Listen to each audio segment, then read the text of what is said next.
I participate in a lot of game jams. When I join, I try to review as many games as I can. I can count on one hand the number of jam games I've played that I would actually pay money for, and number one on that hand is a game called Pushy Worm, made by the legendary Sid Fish Games. I'm not exaggerating when I say this changed how I thought of jam games. The puzzles were really challenging, the artwork was incredible, and the overall design was second to none. I bring all this up to say that if you ever get a chance to work with Sid Fish Games, you do not turn it down. And I have to say, the game we created together is one of the best I've ever done. Hi, I'm Jordan, and I make games for fun. We're almost at 200 subscribers. I know that seems like not that many, but considering I spend very little time catering to the YouTube algorithm and pretty much just make whatever content I want, I'm happy for those of you who are here. Second, if you're a diehard Cosmere nut and you're here for Cosmere related games, you're probably a bit disappointed that I haven't made much progress lately. The latest version of this game is seriously dope, but there's some nasty bugs I'm trying to work around. As a result, I've had to step away from it for a bit while I learn other things so I can come back to it with fresh eyes, but I haven't forgotten about it. And with that, let's start talking about this beautiful game. This story starts a few weeks back when Helper Wesley announced he was hosting a game jam. He's a super nice guy with a fun and active Discord channel for anyone who wants to check it out. He also makes a lot of great game dev content on his YouTube channel with a free, no coding required game engine called DEVlog, so go check him out if that interests you. I have a really hard time turning down a game jam, especially one that's being held by a smaller channel trying to grow a community. Those jams are always more fun and intimate, and you really feel like you're working almost as a team to power through and make these great games. So I, of course, joined the jam, and soon after got a message from halfway across the world in Australia. It was, of course, the legendary fish, Tony from Sid Fish Games, who was interested in teaming up. I had recently finished a few game jams in teams where I just handled the art or the music, so I was eager to get back into design and code of the game. At first, I wasn't sure if Tony would want to work on the art since he's such a talented coder, but he was gracious enough to accept art duties. And let me tell you, he knocked the art out of the park.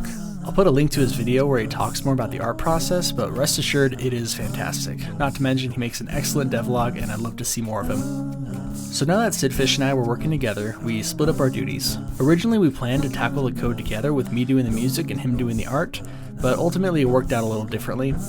One of the most unexpectedly cool things from working on a team with someone 16 hours ahead of you is that I go to bed right around the time he gets off work. That basically means that I can put a couple hours of work into a game, and when I'm done, I send that over to him, and he has the whole night while I'm sleeping to finish the work. Then I get the project back first thing in the morning, and when I wake up, he's going to bed. It's such a perfect system that if any of you don't have friends halfway around the world from you, you're missing out on a seriously cool life hack. So let's get into the actual game here. The theme for the jam was rejuvenation, and we brainstormed for a little bit before ultimately deciding on a light puzzle game. I'm sure you've seen these light and mirror puzzles before. I can mostly remember them in 3D games, but I'm sure someone has done them in 2D before us. The basic idea of these games is that you have to redirect the light so it makes it to the goal. It's a pretty simple concept and everything is naturally very intuitive. Here's where the hook for our game comes though.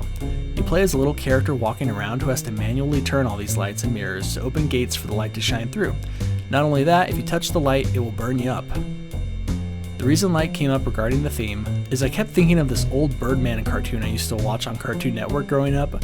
The show is basically incredible. He's a hero who gets his powers from the sun, and most episodes revolve around the enemies blocking out the sun or trapping him in darkness.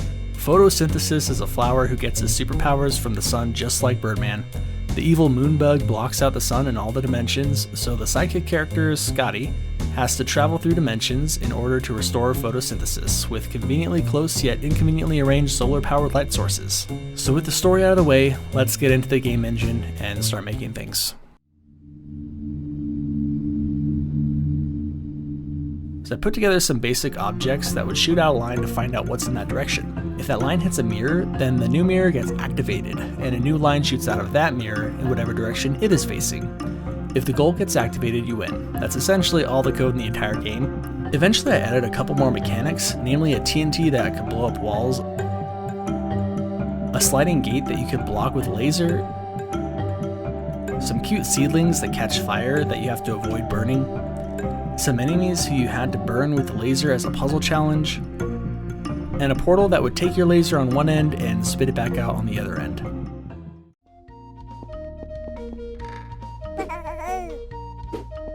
For the little baby noises of the seedlings, we recorded my newborn, and it was the most adorable recording session I've ever done. Eyes, ears, mouth, and nose.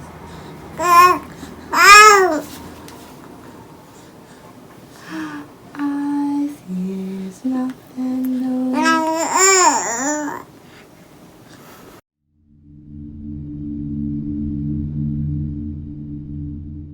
With every mechanic I introduced, I wanted a tutorial puzzle first, then a trickier level after, and then a challenge level that had a clever twist to solve it after that.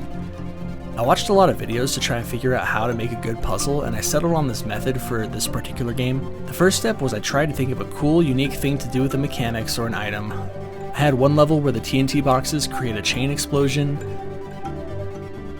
another where rotating the mirror would close a gate. Step 2 was I tried to place the level in a visually interesting way.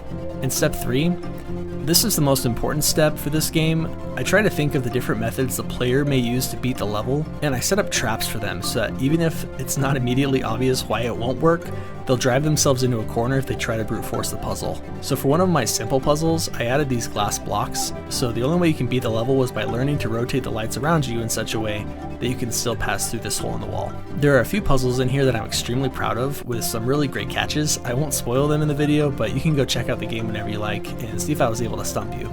I had the basic mechanics and puzzles pretty much entirely implemented in the game by day 2. The last 7 days we spent polishing the game to a shine. Not only did we get some incredible 3D models from Sid Fish, which he talks about more in his own devlog, but I was able to add all sorts of cutscenes, menus, tweening effects, and particle effects to the game. I have to say without a doubt that this is probably the most polished game I've ever made. It's relatively bug-free and looks great, though I think there's a few issues that I won't draw your attention to if you haven't already seen them.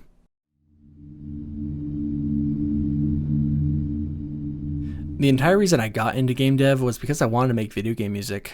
And I have to say that as I've been experimenting, things just keep getting better and better. I started out with a main theme for the game.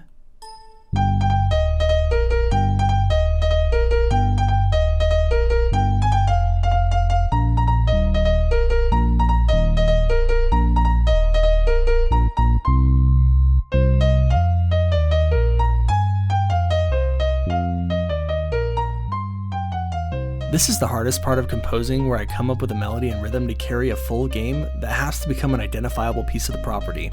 It doesn't have to sound good at this stage, and it usually doesn't, but it will drive the rest of the decisions I make with the music's composition. For example, this is a lighthearted puzzle game with a kid-friendly aesthetic, so I wanted a main theme that was bubbly and fun.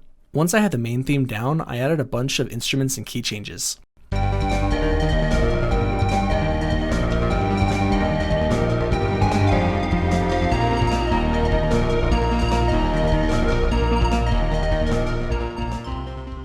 I had this issue though where it didn't retain the power that I wanted for the song, and it was around here that I hit a block where I was convinced that this was just a really crummy song and I should just start over.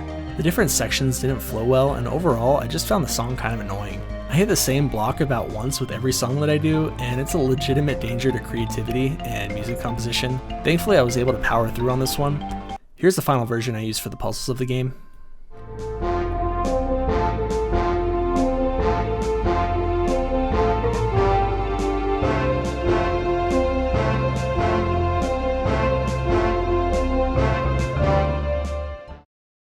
Then the day before we submitted the game, I sat down and just powered through some extra work on the song.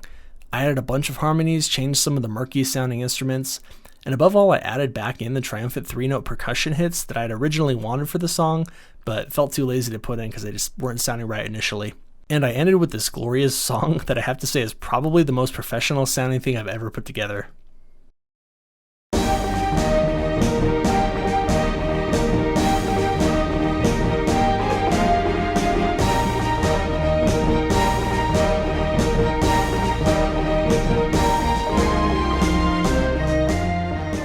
Of course, that was just a bit too epic for solving puzzles, so I added it on the ending screen and used it for the trailer music of the game.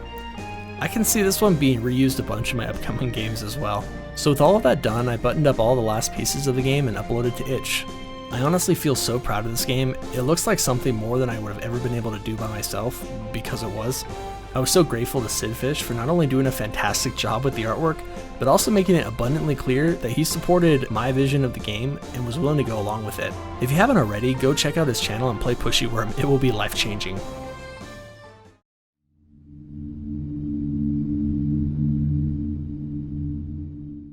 The results came in on April 1st and we ended up getting second place. It can be really hard to get second sometimes because you know you were just so stinking close to first.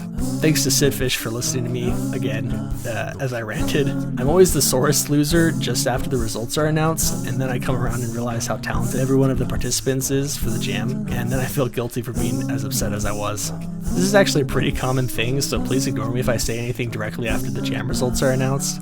I'll usually be back to myself in about an hour. I'd like to give an extra special thank you to Sidfish for helping me create the best game ever, Helper Wesley and Pongles for putting on an amazing game jam, the Fireside community for tolerating my dumb questions, Wadeep for his excellent constructive feedback, and of course to all the wonderful people who watch, like, and comment on all of my videos. The best part of my day is interacting with my wife, daughter, and puppy, but interacting with all of you comes just after that. If you could team up with one person to make a game, who would it be? I feel like I would have to answer Brandon Sanderson if only I could force him to play my games that are based on his works, but Sidfish is also high on that list. Let me know what you think in the comments below, and thank you all for watching.